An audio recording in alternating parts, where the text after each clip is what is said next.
Welcome back to Global Eye. Today we're covering a story that reveals the heartbreaking tragedy behind one of Hollywood's most recognizable faces. Scott Eastwood, the 39-year-old son of legendary actor and director Clint Eastwood, has lived through a loss so devastating that he couldn't speak about it publicly for 2 years. A loss that changed his life forever, affected his ability to trust and open his heart, and left him carrying guilt that haunts him to this day.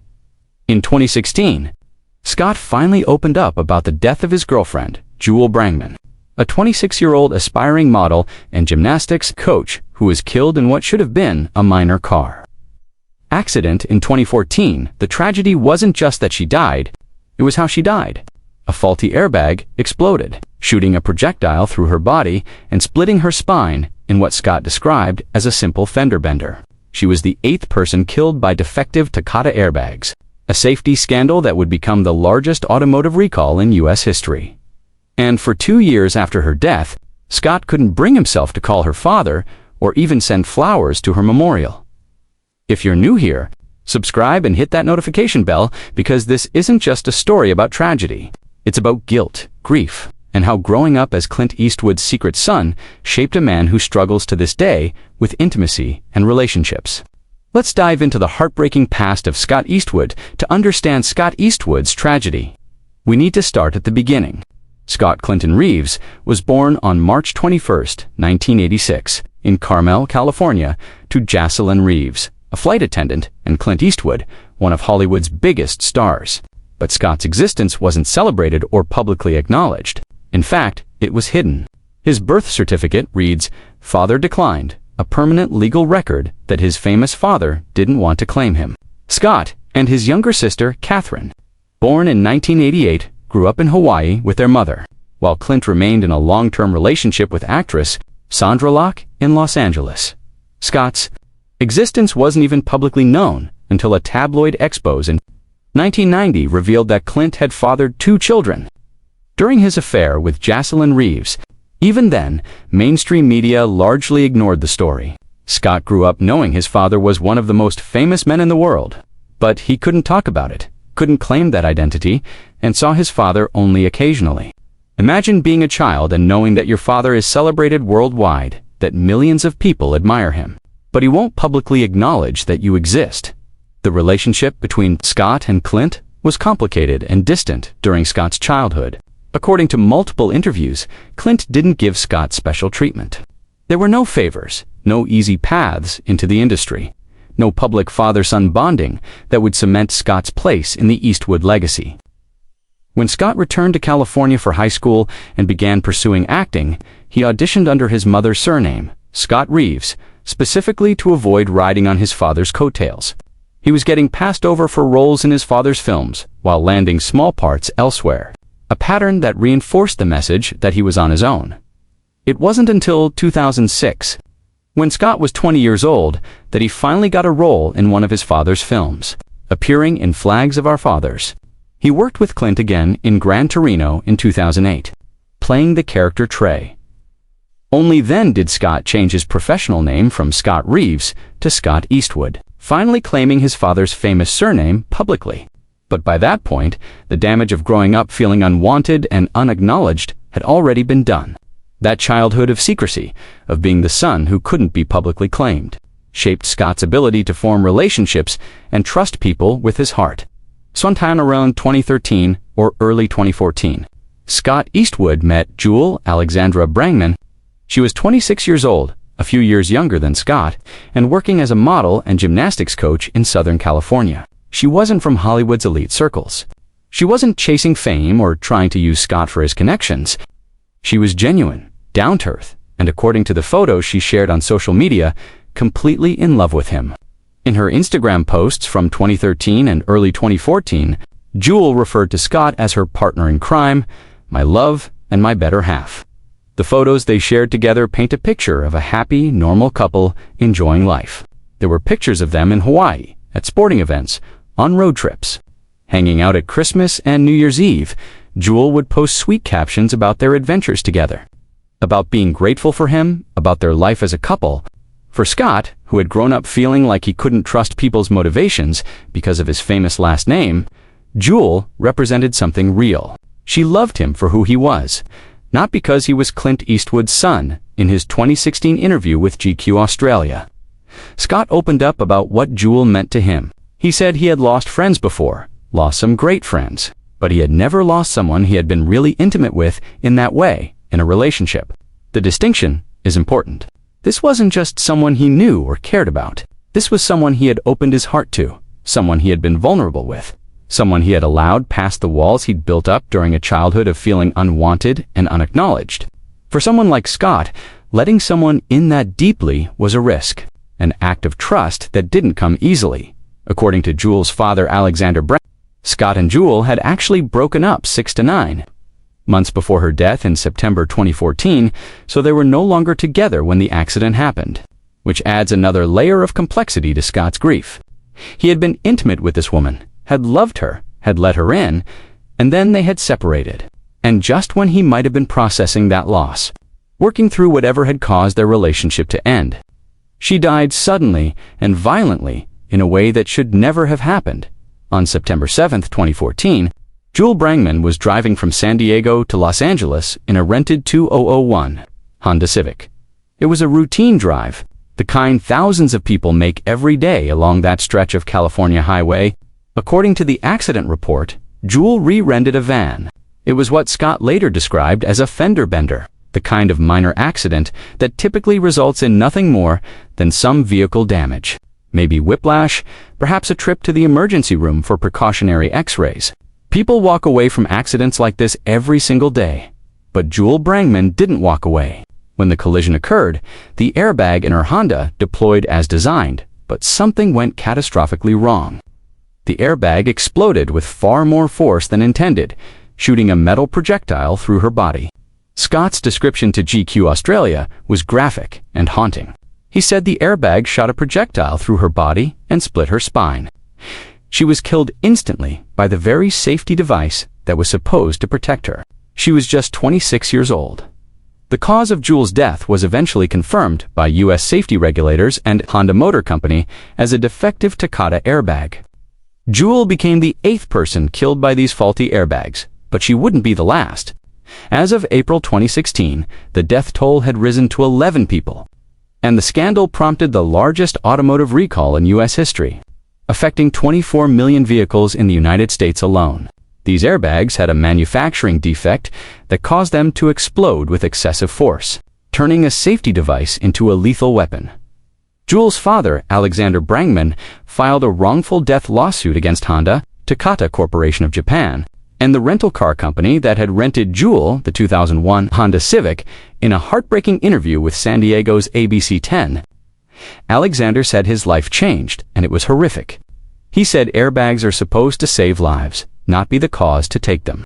Imagine being a father and losing your daughter to a device that was supposed to keep her safe. Imagine the rage, the grief, the sense that your daughter's death was completely preventable if the manufacturers had done their jobs properly. But while Alexander Brankman was dealing with his grief and fighting for justice through the legal system, Scott Eastwood went silent. He didn't call. He didn't send flowers. He didn't attend Jewel's celebration of life memorial service. For 2 years, he said nothing publicly about what had happened, and he never reached out to the family of the woman he had loved. In August 2016, nearly 2 years after Jewel's death, Scott Eastwood finally broke his silence in an interview with GQ Australia. For the first time, he revealed that he had dated a girl a couple of years ago who died in a car accident, describing the horrific details of how a faulty airbag had killed her. But even in that interview, Scott didn't name Jewel. It was the media that subsequently identified her as the girlfriend Scott was referring to. And in that same interview, Scott admitted something that revealed the depth of his guilt and his inability to process what had happened. Scott told GQ Australia that he still never called her father and still hadn't found the right words. Think about that statement. 2 years had passed since Jewel's death, and Scott had never once reached out to her family. He had never called Alexander to offer condolences, to share memories of Jewel, to express his sorrow at her loss. He had never sent flowers to her memorial service. He had never acknowledged her death in any way to the people who loved her most. Alexander Brankman told the media that he was hurt and disappointed by Scott's silence. noting that many of Jules' friends had flown across the country to pay their respects and offer condolences. But from Scott, there wasn't even a flower scent. Why did Scott retreat into silence? In his GQ interview, he suggested that he didn't know what to say, that he hadn't found the right words. But Alexander Brangman's response to the media suggests there might have been more to it. Alexander said he didn't think Scott handled the situation properly and admitted he was. Disappointed, Scott didn't come to Jules' celebration of life. He noted that many people were actually disappointed, emphasizing how Scott's absence was noticed and felt by everyone who knew and loved Jules. Scott's silence looks like avoidance, like an inability to face the reality of what had happened and the grief it created. Perhaps Scott was so overwhelmed by his own grief that he couldn't function. Perhaps the guilt of having broken up with Jules months before her death made him feel like he had lost the right to grieve publicly. Perhaps growing up as the son who wasn't acknowledged, who learned early that his feelings and his existence could be denied or hidden, had taught him to retreat inward rather than reach out during times of emotional crisis. Whatever the reason, his silence caused additional pain to people who were already devastated. It's also possible that Scott's silence was influenced by his father's approach to personal matters. Clint Eastwood has famously refused to discuss his personal life, telling CBS News that there are other people involved who are vulnerable people, that he can protect himself, but they can't. Clint has hidden relationships, denied paternity, and kept his personal life intensely private throughout his career. Scott may have internalized that same instinct towards secrecy and silence, not realizing that in this situation, silence was hurtful rather than protective. One day after Scott's GQ, Australia, interview was published in August 2016. Something shifted. Scott finally called Alexander Brangman.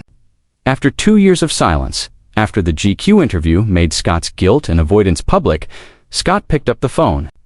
According to Alexander, who spoke to People magazine about the conversation, Scott said he didn't reach out because he didn't know what to say, and he was very apologetic. Alexander described the call as emotional and meaningful, noting that Scott seemed genuinely sorry for not reaching out sooner. Alexander's response to Scott's apology reveals a lot about his character and his understanding of grief. Alexander said he was angry at first, but that everybody grieves differently. He acknowledged that Scott is a kid too, that he didn't know what Scott's grieving process was like, and that he would like to get to know more of what Scott went through because losing someone you love is a difficult thing. There's grace in that response, a recognition that Scott was also suffering and that his silence didn't necessarily mean he didn't care, but Alexander also made it clear that Scott's handling of the situation wasn't acceptable, stating that he didn't think Scott handled the situation properly. The fact that Scott only called after his interview made his guilt public suggests that shame or external pressure finally pushed him to do what he should have done 2 years earlier. It wasn't a spontaneous act of emotional courage. It was a response to being called out, to having his silence exposed as the hurtful thing it was. The phone call doesn't undo 2 years of silence, or the pain that silence caused. It doesn't change the fact that Scott wasn't there for Jules' memorial service, that he never sent flowers, that he left Alexander and Jules' family to wonder whether Scott even cared that Jules had died. But it was an acknowledgement, however late, that Scott recognized he had handled things poorly and that he was sorry for the additional hurt he had caused in his GQ Australia interview. Scott admitted that Jules' death affected him in ways he still doesn't fully understand. He said he thinks it really affected him and that maybe it has made it harder for him to date. That maybe is telling. It suggests uncertainty, an awareness that something has changed in him, but an inability to fully articulate or understand what that change is. Scott acknowledged that it's easy to fall in love when you're young, but then you start to realize those feelings of love, passion, and lust can come very quickly, but can also leave quickly. This is the voice of someone who has become cautious, guarded, afraid to trust those intense feelings because he knows how devastating it is when they end, either through a breakup or through death. Scott has remained largely single in the years since Jules' death. While he's been photographed with various women and linked to celebrities through gossip columns, there haven't been reports of serious long-term relationships for someone who is objectively attractive, successful, and from Hollywood royalty. The lack of public relationships suggests someone who is keeping his heart carefully protected. The tragedy of Jewel's death compounded the existing challenges Scott already faced in forming intimate relationships. Growing up as the secret son, the child whose birth certificate said father declined, had already taught Scott to be cautious about trust and intimacy. Then he opens his heart to Jewel, experiences real love. They break up for reasons he's never publicly discussed, and before he can fully process that loss, she's dead in a freak accident that should never have happened. That sequence of events would traumatize anyone.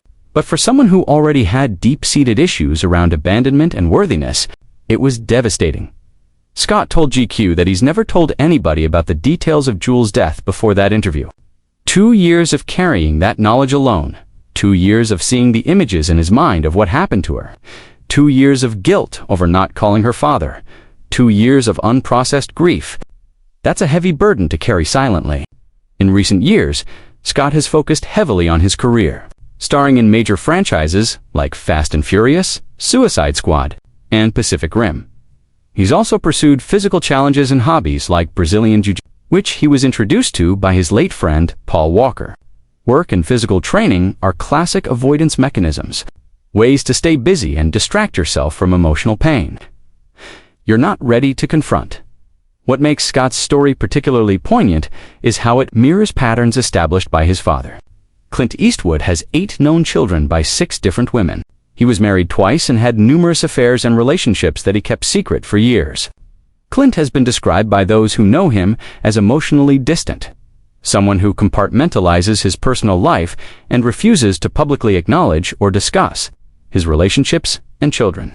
Scott grew up experiencing that emotional distance firsthand, and now, in his own life, he's exhibiting similar patterns of emotional avoidance and difficulty with intimacy.